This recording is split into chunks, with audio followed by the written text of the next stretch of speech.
In our first installment, Project Veritas premiered at Cannes Film Festival a video investigation showing clips of Mariel Hemingway, Josh Tickell, and Ed Begley Jr. planning a cover-up to hide funding from a Middle Eastern oil tycoon for a documentary aimed at ending fracking and U.S. energy independence. She and Ed Begley Jr., he's the other star, We're trying to get out ahead of this story because we're told James O'Keefe is going to unveil this at the Cannes Film Festival tomorrow. Since our release, the celebrities have been tripping over themselves and contradicting themselves when defending their actions. First of all, I got to tell you, I didn't even know he was a rich Middle East oil person. I knew that he was somebody from the Middle East. That's all I knew. If Washington, D.C. continues fracking, America will be energy efficient, and then they won't need our oil anymore. I can be the secret American one. Okay. Knowing where the money comes from is only at this table. First of all, I got to tell you, I didn't even know he was a rich Middle East oil person. Ed Begley Jr. is on the board of the Oscars, so Project Veritas reached out to the Academy for comment, but they were unavailable. I know that there was information today about a Senate committee. You tweeted that a Senate committee has reached out to you over possible nonprofit participation or cover-up in this video. Is that true? Have you been reached out to by lawmakers?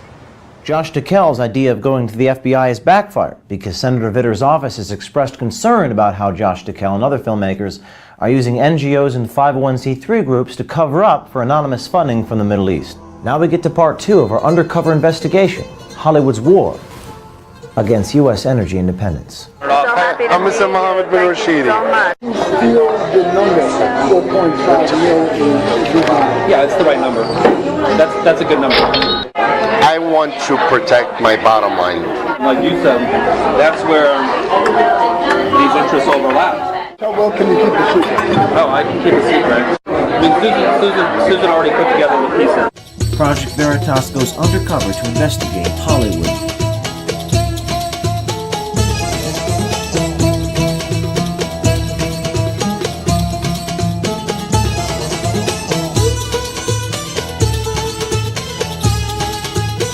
On April 25, 2014, 2 video journalists went undercover at the Variety magazine event in New York City, attended by celebrities like Oprah's confidant Gayle King, Hollywood actress Claire Danes, and the Oscar-winning Hollywood legend Susan Sarandon. Hi. Mr. Chris, how are you? Pleasure to meet you. Thanks. This is Brandon. I met him just a minute ago. Oh, okay. So we're going to trust the professional red carpet wranglers to get you on and off. I'm Mr. Mohammed bin Rashidi. The 2 undercover journalists posing as oil executives and advertising agency representatives asked Oscar-winning actress and anti-fracking activist Susan Sarandon if she would be complicit in a film to end American energy independence. The investigative journalist posing as an ad executive directly told Sarandon that Mohammed's interests were different than hers, despite the different motives that Mohammed's family had. I guess the only thing is that, Mohammed's family's mentality is different from the environmentalists. Sarandon was so interested in what the fake ad executive and Mohammed had to offer that she told her assistant that fracking was too important and they should handle this directly. Fracking is really, really important. No, not Chris. It would be through Brian. It would be through Brian. Oh, okay, great. Okay. Well, Chris does enough to do. Doesn't have anything to do with fracking. Yeah, I was saying mix and match that. Okay. I think it'd be better to just all do it directly. The man seen here directly speaking to Mohammed is Chris Talbott. Talbott, a filmmaker who is a fellow of the Sundance Documentary Film Institute, has a 20-year relationship with Susan Sarandon. Talbott sent an email to the fake ad agency where he emphasized how closely he works with Sarandon, that he was talking about our offer, and that he could introduce us to people like Yoko Ono. Talbott met up with Mohammed and our journalist posing as an ad executive at Cafe Select on May 7, 2014 to continue the discussion started with him and Susan at the Variety magazine event. I've worked with her for 20 years on things directly related to philanthropy, so I think she has reservations because of the things that I discussed, like will this end up somehow hurting her if she gets involved. I talked to Susan's assistant Brian or Susan herself nearly every day. And I told Susan we're meeting, by the way. So what type of films have you made, by the way? I'm producing a documentary now under the auspices of the Sundance Documentary Fellow Program, which is a pretty, if I do say so, pretty exclusive thing. I was one of 5 films invited to their, one of 5 documentary films invited to their Creative Producers Lab last summer. And they name you a fellow, which is like a title for life, and it sort of means you're accepted. I mean, to put it in shorthand, you're kind of like in the club. You get like, they just start bringing you, they give you a level of access to all of the insiders in the industry that you just, it was sort of like I got 10 years of schmoozing out of the way with that one invitation. I helped Susan Sarandon make, and her partner, ex-partner Tim Robbins make fiction films. That's how I got to know Susan. I helped them produce Dead Man Walking, which Susan won the Academy Award for, and Tim was nominated. When asked if Mr. Talbott could connect us with Yoko Ono or Sean Lennon, Mr. Talbott said he couldn't speak for Yoko the way he can speak for Sarandon, despite saying that he didn't speak for her earlier in the conversation. I don't speak to Yoko directly the way I speak to Susan directly, but I speak to her lawyer whenever I need to. What about Sean? I've never met Sean. It just hasn't come up yet. But do you feel the number, 4.5 million? Yeah, it's the right number.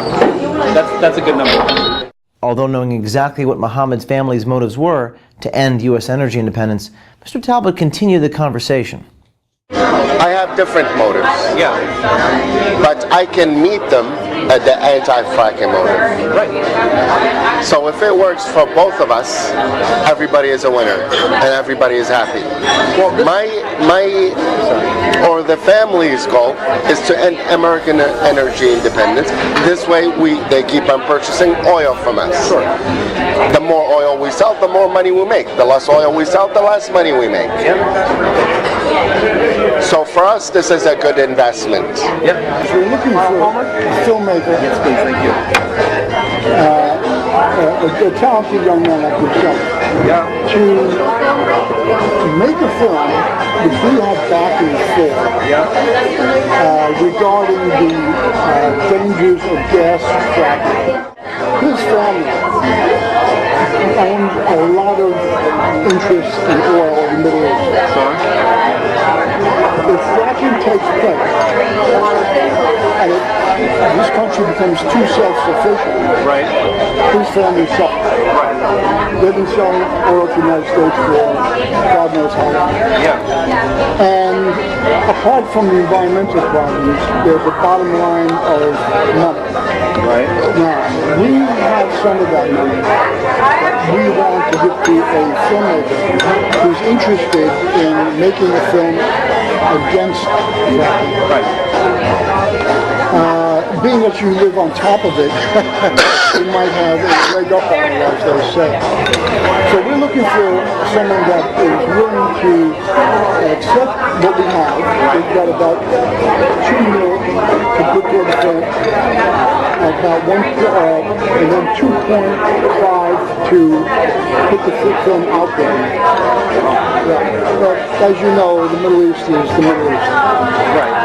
Now, these are all friendly folks to the United States. He's got nothing to do with any enemies. His family comes from a very good royal stock. Yes. Now, for two reasons. We are concerned about the environment, and we're concerned about... It was delicious. Thank you for a recommendation. Thank you. So, on top of that, since you have some connections to Susan, maybe Yoko, maybe Sean. I've never met Sean personally. I've met Yoko, and I know the person quite well who handles all of Yoko's decisions like this. Well, she handles them. I know the person who vets them with her lawyer. Okay. We would like to bring them on board somehow. Right. One of them, or three of them, two of them as spokespersons, or actually do a cameo in the film if possible. And we've got the backing to help that happen. Okay. So this is what we're interested in. How do you feel about that? I'm interested in exploring it. Mr. Talbott even asks how they can make sure the money is kept a secret. And not once does he express an unwillingness to make an anti-American energy independence film. That was my question. Did you want your association with the film known or not? Oh, no. Now, how do we make sure? Well, we limit the people that the trust circle. This is the reason I want one person who knows. Right. And when I met with you, you explained to me that this is what you do. You hook up celebrities and you're an agent. So that means you get them all together. You're just like a treasure for me. Yeah. Because I don't need to keep on meeting different people. You know those people, Right. and you know what it is that I want.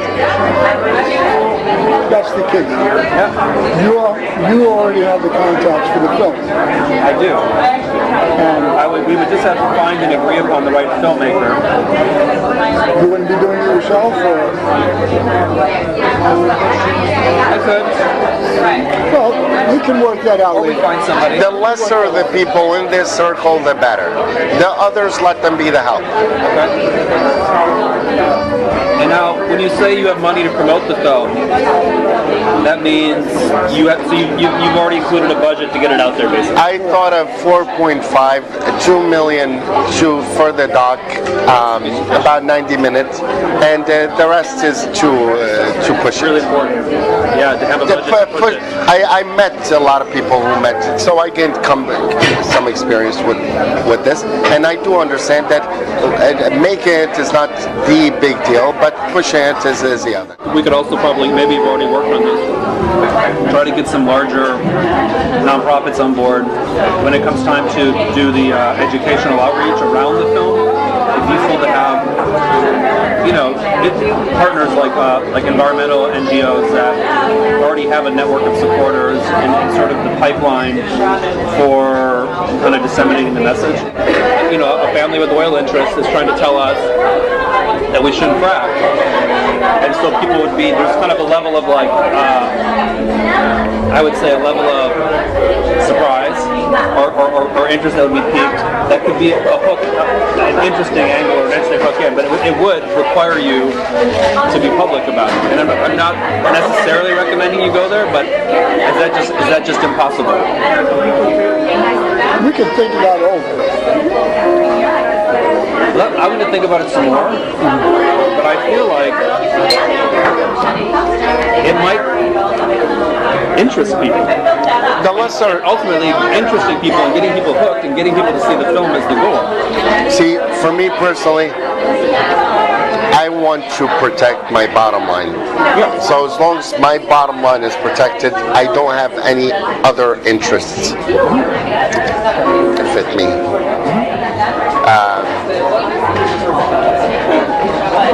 My interest is more environmental. So if the environment is affected, that's where many of the people we've discussed it with, Sarandon, Sean, Yoko, would be interested in that, possibly that angle of the film.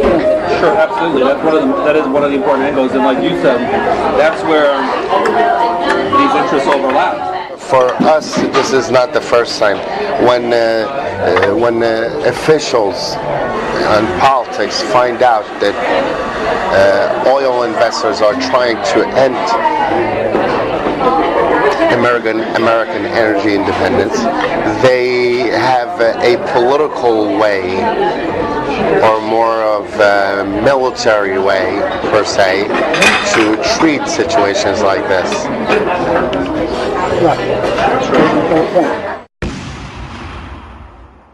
So the transparency of issues like this is at times could start World War III. Ramifications are big. Okay. I prefer your experience. Believe me, I understand that you've got a whole. And I hope that you understand. Yeah, you. I really hope that you understand. Yeah, I understand. Well, okay, I get what you need, and I appreciate that you're putting trust in me, and that you put your interests right out there. When asked if he could keep Susan's involvement in this anti-American energy film a secret, he says, How well can you keep a secret? Oh, I can keep a secret. I mean, Susan already put together the pieces, so I have to find out her comfort level with anonymous backing, right? Talbott said that Susan's primary concern was just getting caught. I know that Susan's going to feel that if it's anonymous backing, and if anyone should find out, despite our best efforts to keep it a secret, that there will be there'll be blowback that would impact her, for instance, right? We hope not. Whereas maybe being transparent about it gives us an edge in terms of getting the movie seen and takes away that risk. Well, And again, I'm just thinking out loud here. I've worked with her for 20 years on things directly related to philanthropy, so I think she has reservations because of the things that I discussed. Like, will this end up, will this end up somehow hurting her if she gets involved? Some are just going to say that Susan Sarandon's activism manager, Chris Talbott, was just playing along. But after this meeting, Chris Talbott sent an email dated May 16, 2014, just days prior to the Hollywood Reporter breaking part 1 of the story. In this email, Talbott says that he will be discussing things further with Susan Sarandon and would be willing to meet with us once again despite knowing about our ulterior motives. These are the facts, and the full unedited raw video has been released. We call upon all journalists to release their full, raw, unedited reporter materials to accompany their selectively edited stories. During the course of this investigation, we came across one ethical individual, Josh Fox. Josh Fox did not return our phone calls. He didn't return our emails. Josh Fox even sent an email to Josh Tickell and Stephen Nemeth warning him about our fictitious oil man in the Middle East. Our full, raw, unedited interaction with Josh Fox is posted at our website, projectveritas.com.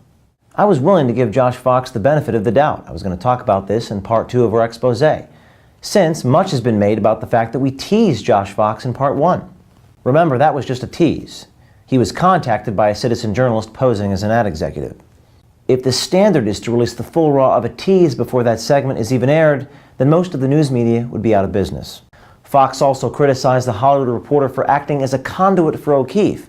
Quote, "It is beyond regrettable that a venerable institution like the Hollywood Reporter would give play to a known ultra-right-wing deception fraudster like O'Keefe." So Josh Fox is attacking a media outlet for reporting on something that did in fact happen. Mariel Hemingway admitted it happened. Josh Tickell admitted it happened. Ed Begley Jr. admitted he said what he was reported as saying. Josh, isn't that censorship? Since when do we tell the media what they can and can't report in America? Are you a progressive or are you a fascist? Josh Fox said that our journalism has, quote, no place in our industry. What industry are you talking about, Josh? Do you own Hollywood? Do you own journalism? Do you own the Hollywood Reporter? Despite dodging questions from Chris Hayes on MSNBC, sources confirm that Josh Fox is livid with Josh Tickell for the way he behaved with the Middle Eastern oil sheik. And based on part 1 of our report, Josh Tickell doesn't think too highly of Josh Fox either. If you look at Gasland, Gasland was really made for TV. It's a handy cam kind of movie. It feels like a YouTube video. So why don't Chris Hayes and Josh Fox actually want you to see what happened in part 1? Why wouldn't they air it? Why wouldn't they show any of the video for you to see and hear? This cuts to the heart of what Project Veritas is really all about. Giving people access to the raw, unedited information is something the mainstream media does not want you to see and hear. Josh Fox also called me a notorious climate denier. Josh, I have not once ever made statements for or against fracking. I have not once ever made statements for or against climate science. I don't take a position on these issues. That's not what Project Veritas is about. We're about exposing people in their own words, about making them live up to their own book of rules, about holding people accountable. We're about exposing the truth. Josh Tickell also wants to promote censorship by sending us this cease and desist letter so that nobody can see and hear what he says on the video. Consider supporting Project Veritas' vital mission of bringing the truth to the American public. Consider making a donation to projectveritas.com today. And stay tuned to part 3 of our undercover investigation, Hollywood's War Against U.S. Energy Independence.